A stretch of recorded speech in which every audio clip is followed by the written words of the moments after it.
자, 오늘은 봉독해 주신 출애굽기 3장에 있는 말씀을 통해서 여러분 크게 같이 하십니다. 하나님을 만나면 더 크게 하실까요? 하나님을 만나면 더 크게 해보실까요? 하나님을 만나면 내 인생도 달라질 수 있다. 아멘.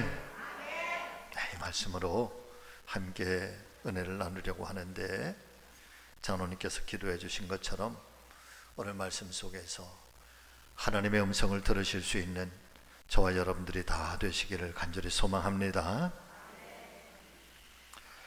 얼마 전에 일본의 경제단체 연합회, 일본 말로는 게이단렌이라고 하는 연합회에서 21세기 일본에서 성공한 최고의 기업가 20명을 선정을 하고, 도대체 이 사람들이 성공할 수 있었던 요인이 무엇인지 성공의 공통점을 조사해서 발표한 적이 있었습니다. 그런데 조사 결과가 너무나 뜻밖입니다. 성공한 사업가들의 특성이나 또 기질들, 또 그 사람들의 능력에 관한 내용이 아니라 지나온 과거의 어떤 특정한 경험들이 그분들이 성공하게 된 성공의 공통 분모였었다라고 하는 것이었습니다. 그렇다면 그 사람들이 경험했다고 하는 이 과거의 성공의 공통 분모가 과연 무엇이었을까? 세 가지로 발표를 하고 있는데, 첫 번째는 사업에 실패해서 자살하려고 시도해 본 적이 있었다. 그리고 두 번째는 큰 병을 앓거나 목숨을 잃을 위기에서 극적으로 살아남게 되었다. 그리고 세 번째는 일찌감치 잦은 실패와 좌절을 경험해 본 적이 있었다.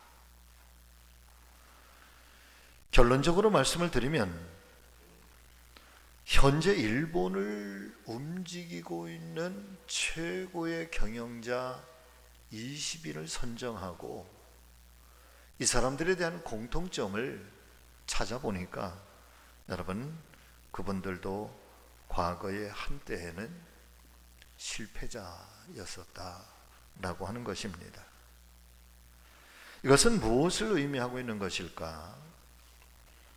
흔히들 성공은 능력의 산물이라고 생각하기 쉽습니다.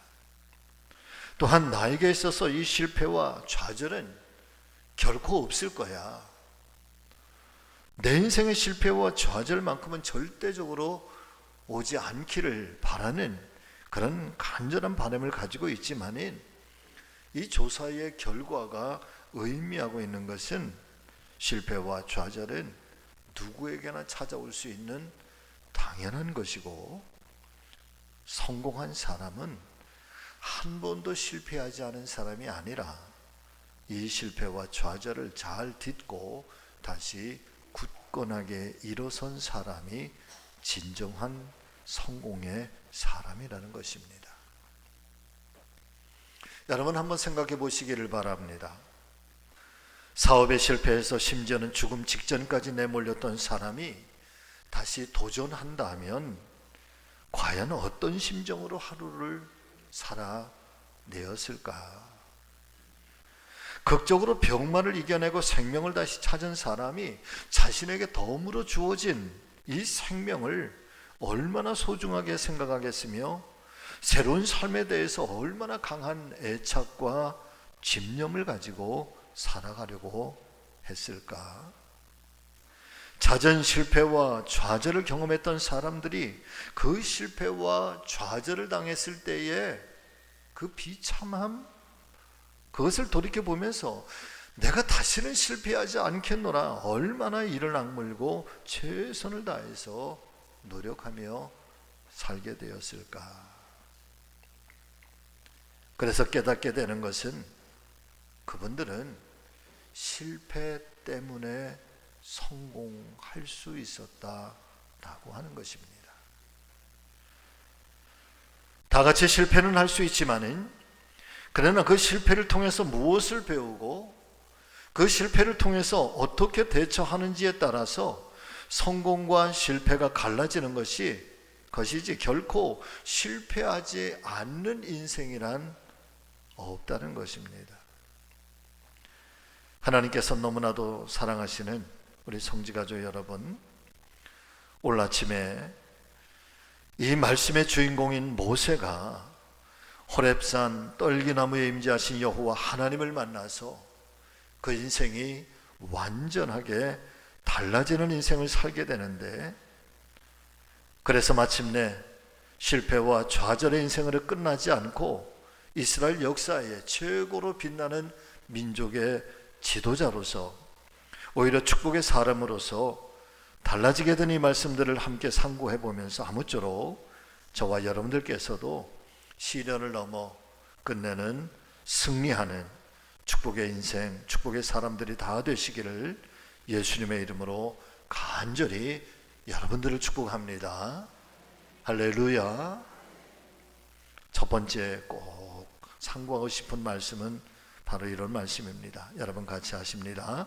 주님 안에는 내가 알고 있는 길보다 더 나은 길이 분명히 있습니다. 아멘. 여러분, 우리 주님 안에는 내가 알고 있는 내 인생의 길보다 주님께서 이끌어 가시고 주님께서 섭리하시는 훨씬 더 나은 길, 훨씬 더 좋은 길이 있다는 사실을 우리가 믿어야 됩니다. 자, 9절부터 12절의 말씀 다시 한번 깊이 한번 새기면서 이 말씀을 다시 한번 같이 읽습니다. 이제 가라. 이스라엘 자손의 부르짖음이 내게 달하고 애굽 사람이 그들을 괴롭히는 학대도 내가 보았으니 이제 내가 너를 바로에게 보내어 너에게 내 백성 이스라엘 자손을 애굽에서 인도하여 내게 하리라. 모세가 하나님께 아뢰되 내가 누구이기에 바로에게 가며 이스라엘 자손을 애굽에서 인도하여 내리이까. 하나님이 이르시되 내가 반드시 너와 함께 있으리라. 네가 그 백성을 애굽에서 인도하여 낸 후에 너희가 이 산에서 하나님을 섬기리니 이것이 내가 너를 보낸 증거니라. 사랑하는 믿음의 성도 여러분, 하나님의 말씀인 성경을 정말 자세하게, 정말 깊이 살펴보면은 한 사람의 인생이 자기의 생애를 불안과 초조 속에서 살았던 한 많은 인생이 어떻게 하나님을 만나고 또 어떻게 그 삶이 축복의 사람으로 변하게 되었는지에 대한 진리의 말씀들로 성경은 가득 차 있습니다. 성경 안에서 너무나도 많은 사람들의 예를 보게 됩니다만은 그 중에서도 대표적인 사람을 한 사람 뽑으라고 한다면 여러분 오늘 본문의 말씀 모세를 뽑을 수 있을 것 같습니다. 그는 당시 최고의 강대국이었던 애굽이라고 하는 나라의 차세대의 왕권을 잡을 수 있는 왕자의 자리에 있었습니다. 그러나 하루아침에 쫓겨나게 되고 지팡이 하나만을 의지한 채 저 미디안 광야에서 무려 40년이라고 하는 이 장대한 세월을 불안과 초조와 또 연약함 속에서 철저하게 실패한 인생을 살아가고 있었습니다. 그러고 보면 여러분, 저와 여러분들 중에서도 그런 사람이 있을 수 있습니다. 물론 하나님께서 행하시는 일은 아니지만 어느 날 우리가 그렇게나 자랑스럽게 여겼던 나의 부와 또 나의 명예와 권세와 나의 모든 자랑거리들, 내가 이 땅 가운데 정말 세우려고 그렇게 노력하며 애를 썼던 나의 인생의 바벨탑이라고 하는 것이 어느 날 이 시련의 바람에 훅 하고 불려나서 하루아침에 아무도 의지할 곳조차 없는 저 광야 한중간으로 여러분 옮겨지게 되는 것입니다. 말씀 속에서도 모세는 자기의 힘으로 내가 무엇을 해보려고 이 민족을 어떻게 해서든 구원해 보겠다고 10년, 20년, 30년 무진 애를 썼지만 그러나 사실상 아무런 일도 일어나지 않게 됩니다. 그런데 어느 날 떨기나무에서 불꽃을 보았을 때, 그리고 그 안에 임재하고 계시는 여호와 하나님을 만나게 되었을 때 비로소 모세의 인생에는 놀라운 변화가 일어나기 시작하고 새로운 삶의 역사가 일어나기 시작했던 것입니다.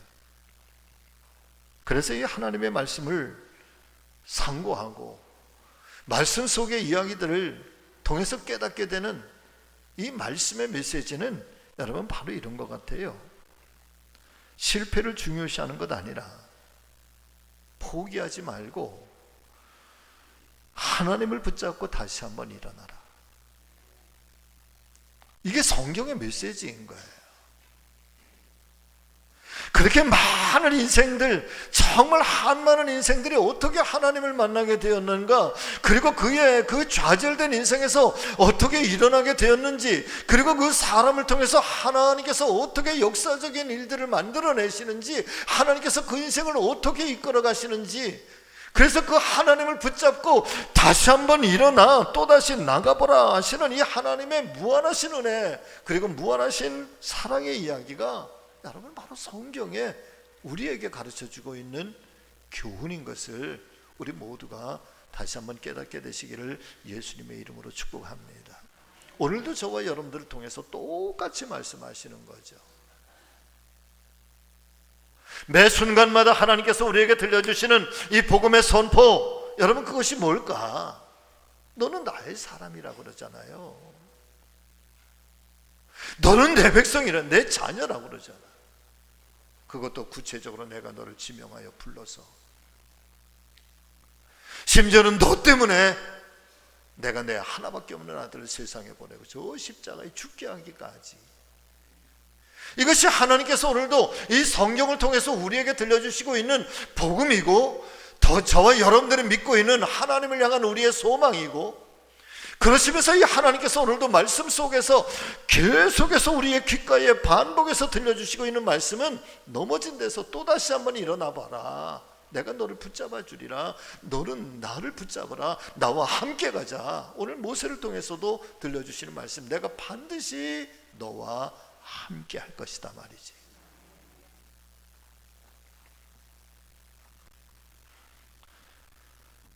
베드로는 밤새도록 고기를 잡았어도 한 마리도 잡지 못합니다. 그러나 주님께서 말씀하신 대로 깊은 곳에 그물을 던져보라, 이 말씀 한마디에 순종하며 응답했을 때 만선의 축복을 받게 됩니다. 구약 성경을 보면 야곱이라고 하는 사람은 자기의 꾀를 믿고 자기의 계략을 믿고, 그리고 모든 계략을 써서 성공하려고 무진애를 씁니다. 그런데 뭔가 될 듯 하다가도 안 돼.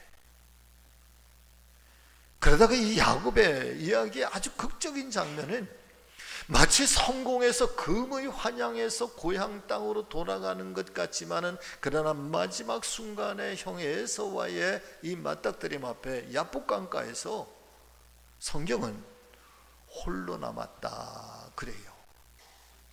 이 단어 한마디가 야곱의 인생의 모든 것들을 대변하고 있는 성경의 평가인 거예요. 너가 성공한 것 같고, 많은 재물을 얻은 것 같고, 많은 자녀들을 얻어서 금이 환영하는 것 같지만은, 그러나 어느 한순간 너는 결국은 홀로 남을 수밖에 없는 존재. 재산도 가족들도 다 야복강 건너에 다 보내버리고, 그리고 그 야복강에서 천사와 날이 새도록 씨름을 합니다. 환도뼈가 부러지고 엄청난 고통이 밀려오고 있지만 자신을 축복해 주시지 않으면 결코 놓아주지 않겠다 하는 이 야곱, 그때 천사가 물으잖아요. 내 이름이 무엇이냐? 야곱입니다. 그때 그분이 말씀하시기를, 여러분 같이 하십니다. 이제부터는 내 이름을 야곱이라 하지 말고 무엇이라 하라? 이스라엘이라 하라. 여러분, 이스라엘은 무슨 뜻이라고 그랬어요? 같이 하십니다. 하나님과 겨루어서 이기었느니라. 아멘. 그때부터 야곱의 인생에 새로운 역사가 일어나 진정한 축복의 사람으로 여러분 거듭나게 되는 거잖아요. 그렇기 때문에 사랑하는 우리 성지가족 여러분, 오늘 이 말씀을 여러분 반드시 잊지 말고 기억하시기를 진심으로 축복합니다. 환난과 역경이 끝없이 나에게 닥쳐오는 것처럼, 그런데 하나님의 손길도, 하나님의 축복도, 하나님의 기적도 끊임없이 우리에게 밀려온다는 거예요. 믿으시면 아멘. 믿음의 사람들은 내가 질런지 이길런지, 내가 성공할 수 있을지 아니면 실패할지 여러분 사실 우리는 모릅니다. 그렇지만 우리가 분명하게 알고 있는 사실 한 가지는, 내가 전능하신 여호와 하나님의 뜻을 따라서 우리가 온전한 믿음으로 순종하며 나아갔을 때, 그리고 그의 나라와 그의 의를 온전히 구하면서 살아가게 되면 하나님께서는 반드시 나를 도와주실 것이다. 이것 하나만큼은 틀림없다는 믿음을 가지고 담대하게 살아가시기를 예수님의 이름으로 축원합니다.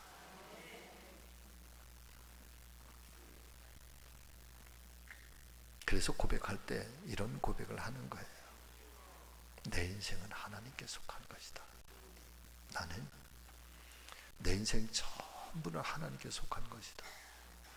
그리고 주님 안에, 하나님 안에는 내가 알고 있는 길보다 훨씬 더 나은 길이 있다는 것을 나는 믿는다.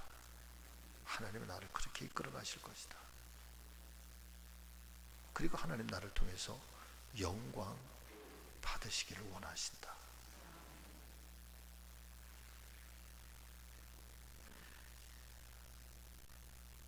이 고백이 여러분 오늘 말씀 속에 하나님의 음성으로 들려오시는 저와 여러분 모두가 되시기를 예수님의 이름으로 축원합니다.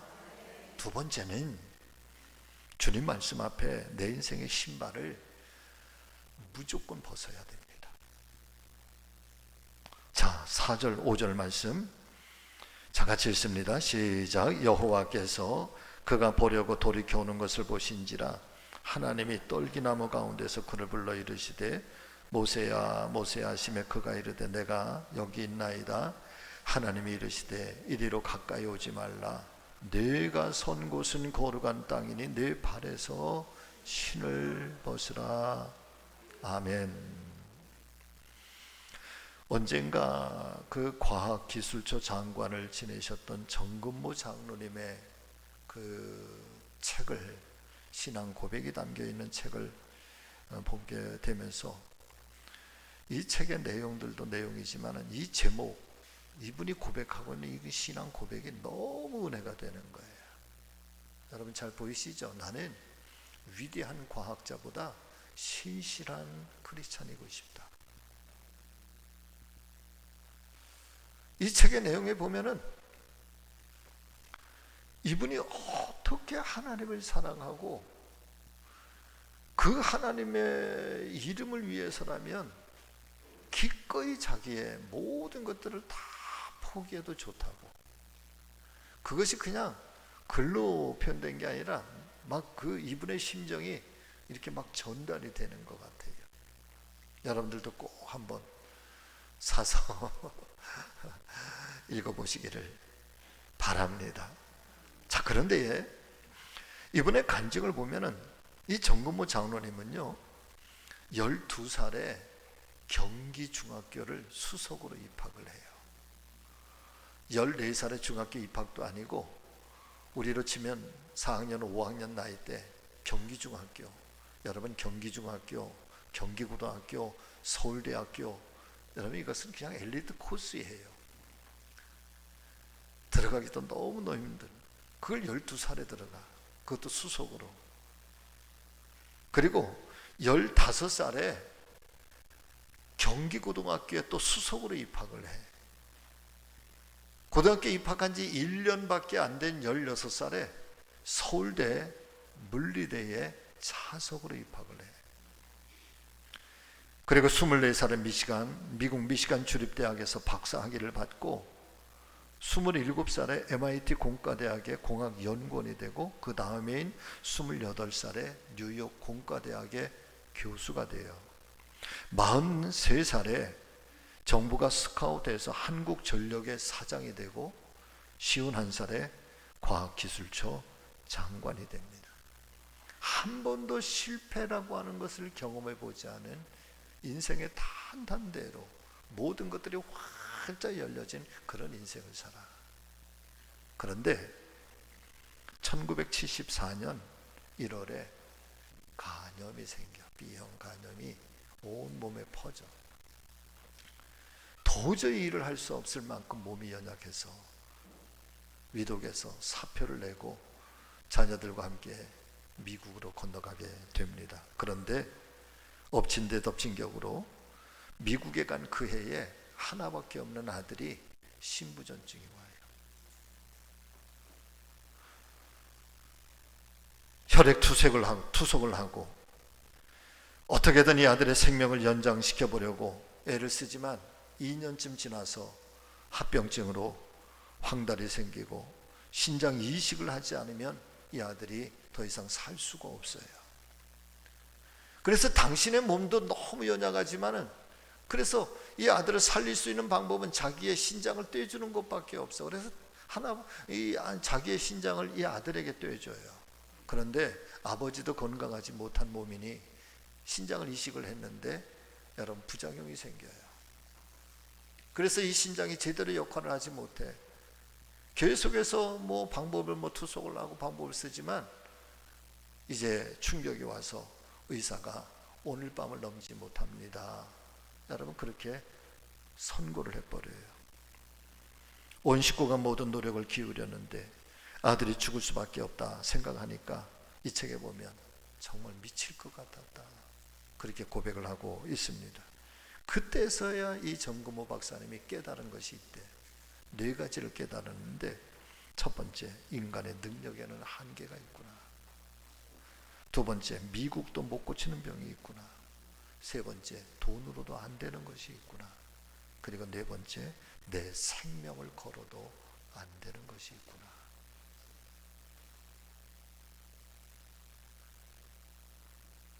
어떻게 할 수 없잖아요. 그래도 어린 시절부터 교회를 다니고 신앙을 가졌던, 한 번도 하나님의 살아계심에 대한 확신도 없었고 그냥 뜨뜻미지근하게 그렇게 교회를 다니고 신앙생활을 했던 이분이 그날 밤에 여러분 얼마나 다급하겠습니까? 온 가족들이 다 하나님의 거룩한 교회로 올라가 밤새도록 눈물을 콧물을 흘리며 하나님 앞에 이 아들 살려달라고 기도해요.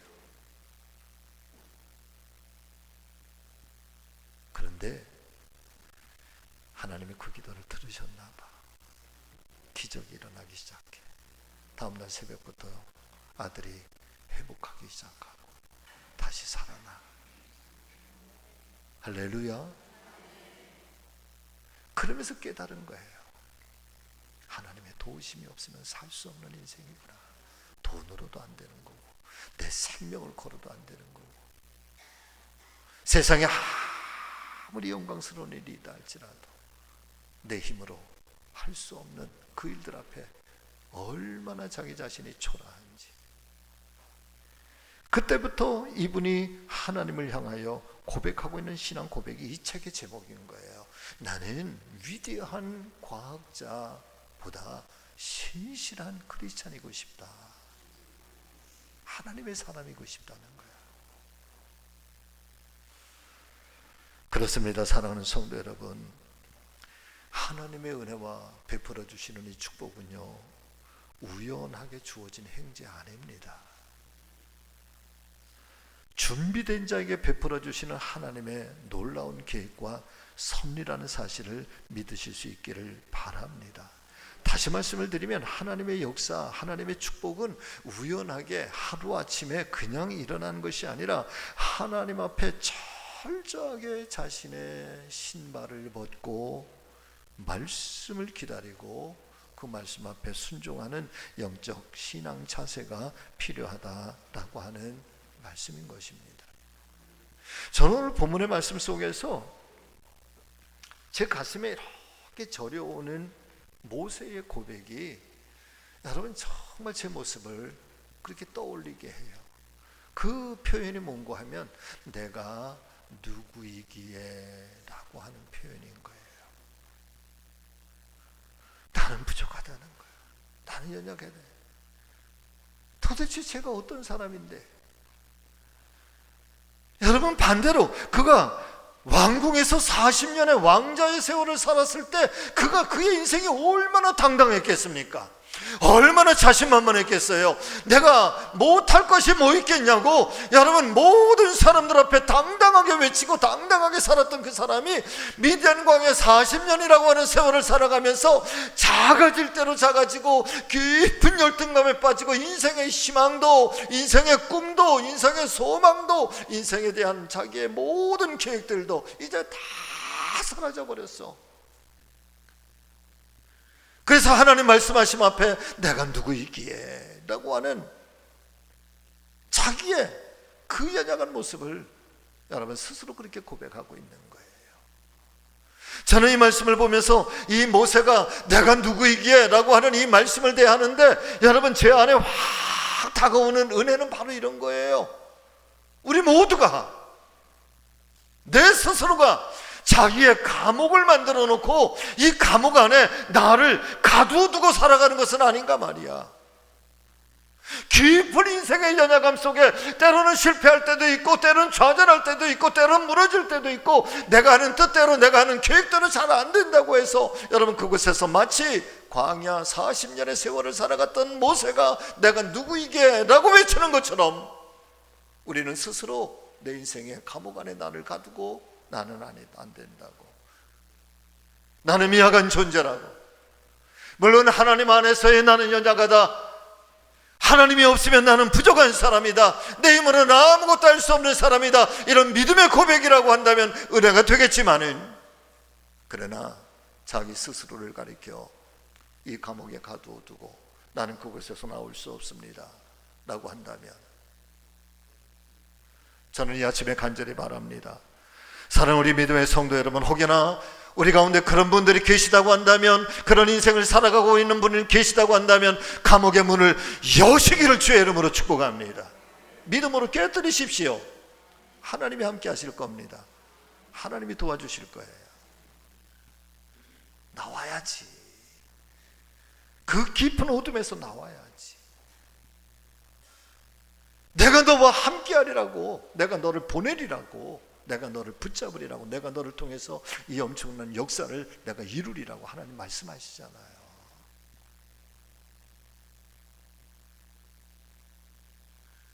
그래서 하나님의 사람들은 하나님께서 이 말씀 들려주시면 내 신발부터 벗어야 돼. 히브리어 원어를 보니까 신발이 또 다른 의미를 가지고 있더라고. 그 또 다른 의미가 같이 하실까요? 내 인생의 이력서. 신발이라고 하는 말에 이 두 가지의 의미가 같이 담겨져 있어. 여러분 신발이 뭐예요? 내 발이 뭐예요? 내 인생을 지금까지 살아오는 동안 내 삶의 발자취, 내 흔적이잖아요. 내가 어떻게 살아왔는지 내 두 발은 알잖아요. 내 신발이 알잖아요. 그런데 그 신발이 뭐냐? 내 인생의 이력서래.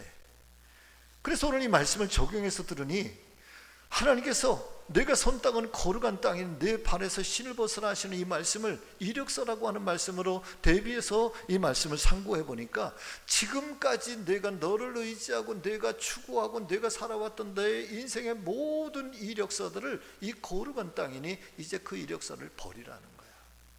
성공적인 인생의 이력서도 있었겠지만 그러나 반대로 실패했던 인생의 이력서도 있는데,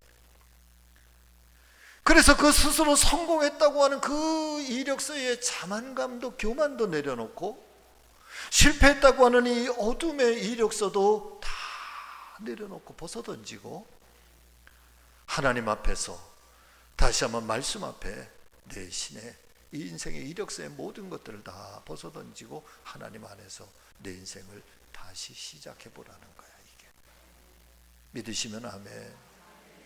여러분, 우리 하나님 앞에 지나온 내 인생의 자랑거리도 내려놓자고요. 하나님 없는 자랑거리, 내 인생의 바벨탑. 그러나 반대로 내 인생의 연약한 것, 내가 기억하고 싶지 않은 것, 이것도 다 내려놓으시자고요. 그리고 신발을 벗고 여러분 주의 은혜를 구하시는 저와 여러분 모두가 되시기를, 다시 한번 굳건하게 수험받게 되시기를 예수 그리스도의 이름으로 축원을 드립니다. 이제 말씀을 마치려고 합니다. 사랑하는 우리 성지가족 여러분, 같이 하십니다. 하나님을 만나면 내 인생도 달라질 수 있습니다. 주님 안에는 내가 알고 있는 길보다 훨씬 더 좋은 길이 있습니다. 아멘. 불신앙의 신발을 벗고 세속의 신발을 벗고 주님의 거룩한 옷을 입고